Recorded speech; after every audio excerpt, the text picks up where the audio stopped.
Halo teman-teman, welcome to IHSG update ya untuk weekly time frame dan juga 3 saham pilihan ya. Hari ini kita akan coba bahas 3 saham BSDE, MTKA dan juga MAPA ya. Semoga apa yang saya bahas kali ini juga bisa mewakili requestan juga dari teman-teman semua gitu.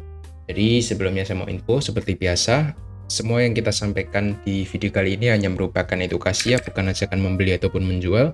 So, teman-teman harus analisa ulang lagi secara mandiri agar tidak terjadi yang namanya FOMO buying ya, atau miskonsepsi ya. Karena memang saya nggak bisa update secara terus-menerus ke teman-teman. Teman-teman harus follow up sendiri setiap saham yang teman-teman lakukan pembelian seperti itu. Jadi itu aja. Langsung aja kita bahas ke IHSG ya. Bentar ya, saya buat timestamp-nya juga. Untuk IHSG, kita lihat untuk weekly time frame-nya. Sebenarnya nggak ada banyak hal yang bisa dibahas ya, dia cuma membentuk doji aja, dan doji ini terjadi ya kita nggak melihat ada support ya di sana. Kita cuma melihat adanya area imbalance yang sudah di close ya di sana dengan area gap yang sudah terisi ya di minggu kemarin. Tapi kita juga punya gap juga loh di sini. Di sini juga ada area imbalance juga dengan area lowest di 7.300 kurang lebih ya. 7.300 ini bisa menjadi area lowestnya. Jadi sebenarnya kalau imbalance itu ada banyak ya di IHSG. Ini banyak hal yang ini juga bisa terjadi juga untuk ditutup. Tapi untuk di daily time frame kita melihat kita punya area support trend line yang terbentuk semenjak bulan Juni 2024 ya. Kita so far sudah retest 3 kali dan ya kita tunggu apakah dia nanti akan drop ke 7.300 untuk closing gap lagi, ataukah kita nanti akan terpantul rebound menuju area high-nya yang terakhir di 7.900. Kurang lebih seperti itu yang bisa saya lihat gitu. Jadi kita masih berada di persimpangan jalan ya. Kita mendapatkan konfirmasi ketika kita sudah break dari 7.600. Di situ chance probabilitas kita untuk up itu lebih besar ketika kita close di atas 7.600. Tapi selama kita masih dalam satu range area di antara 7.450 dan 7.600 ya, kita masih dalam area konsolidasi menurut saya. Seperti itu ya. Semoga bisa membantu untuk update IHSG. Untuk outflow-nya di minggu kemarin itu cukup kecil ya, cuma 100 miliar secara overall. Itu sudah sangat menurun dibandingkan 2 minggu kemarin yang mencapai triliun untuk outflow dalam 1 minggu terakhirnya. Seperti itu. Oke, kita akan bahas dari yang saham-saham pertama, BSDE.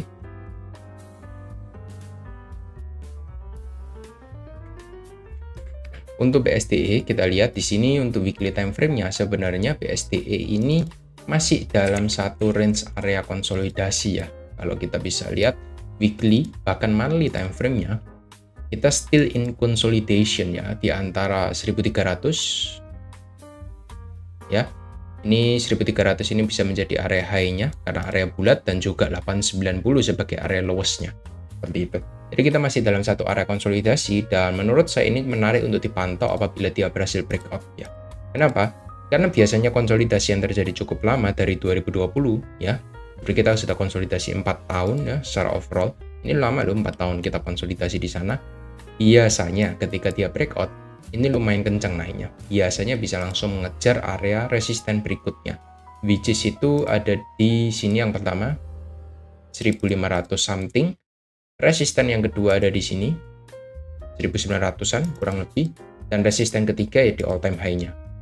Nah, kita bisa langsung mengejar 3 area resisten itu. Ya, resisten pertama yang pasti yang terdekat dong. Yang terdekat ada di 1560 kurang lebih seperti itu. Jadi kita ada 3 resisten yang ada potensi untuk dituju ketika dia berhasil breakout.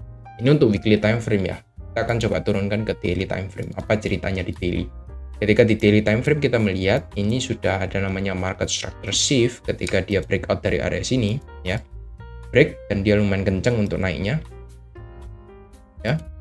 Higher high, hello, higher high ini sempat untuk retracement untuk melanjutkan kenaikannya. Menurut saya ini ada pattern continuation ya, atau pelanjutan tren menuju higher high yang lebih tinggi lagi, which is itu breakout dari 1.300 seperti itu.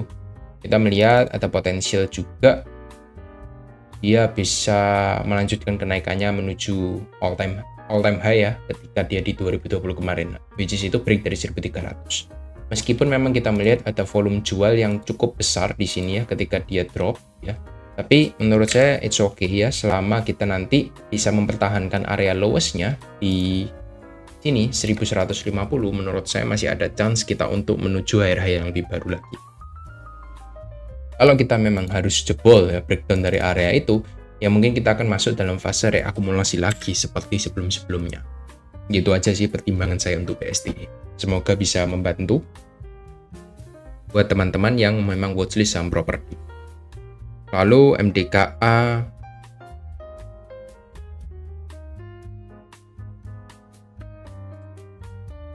di MDKA ini lebih menarik ya.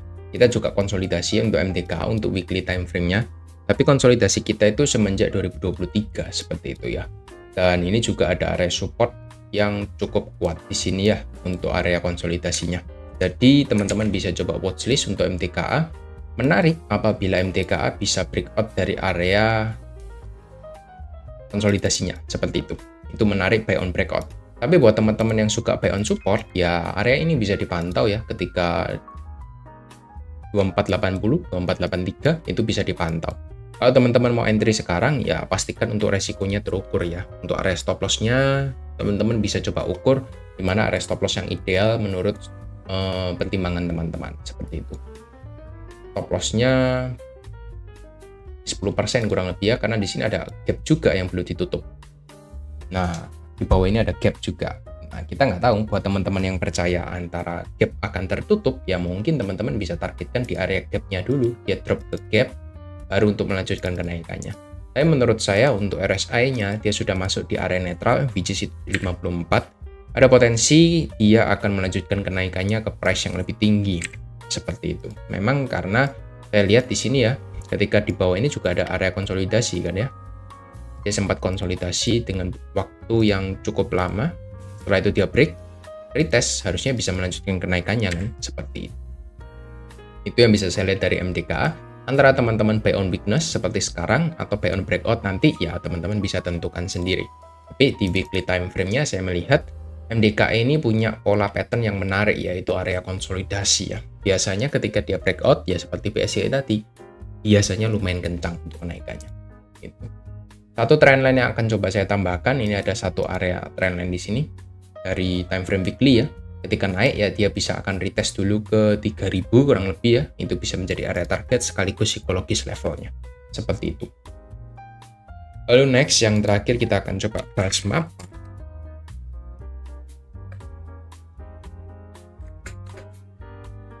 Untuk mapa di weekly time frame, saya melihat ini trennya masih super bullish ya. Dia bertahan di atas moving average-nya untuk weekly time frame. Potensi untuk lanjut naik masih besar ke area 1000 itu untuk jangka waktu dekatnya. Tapi untuk jangka waktu panjang ya, teman-teman lihat ya, ini all time high ya. Kita ketika tembus dari 1150 ya all time high, kita nggak punya high lagi. Jadi area ini bisa dipantau ya untuk area 1150 ini bisa dipantau. Ketika nanti dia menguat lebih dari 1000, target selanjutnya ada di 1150 atau 1140 lah, lebih seperti itu. Area entry terbaik ya 890 sampai 855 kemarin ya. Itu area entry. Confluence juga ada area trendline juga, confluence-nya di sana. Jadi itu area paling menarik itu menurut saya. Kalau sekarang sih sudah cukup tanggung ya, karena target kita ada di 1000 itu cuma sekitar 8% dari harga sekarang. Dengan resiko teman-teman yang harus ditanggung ketika stop loss itu lebih besar, sekitar 11%. Jadi secara risk to reward juga kurang ideal kalau mau entry sekarang. Better untuk tunggu di harga agak bawah. Untuk stop loss-nya bisa teman-teman coba cari sendiri. Tapi menurut saya untuk mapa ini masih ada potensi melanjutkan kenaikan itu lebih besar, karena memang secara trend dia masih super bullish ya. Dan tinggal kita follow the trend aja sebenarnya untuk saham-saham yang seperti ini. Itu sih. Bisa teman-teman coba cari entry-nya ketika retracement-nya nanti. Kalau ada dikasih retracement ya teman-teman bisa coba cari posisi. Ini lumayan enak untuk follow the trend, untuk swing trading ya terutama. Untuk mapa ini juga salah satu saham favorit saya. Seperti itu. Dari itu aja ya untuk 3 saham update ya yang sudah kita bahas. Ada BST, MDKA dan juga mapa serta IHSG yang sudah kita update untuk weekly time frame-nya. Seperti itu. Itu aja ya dari saya. Thank you semua dan see you next video. Bye-bye.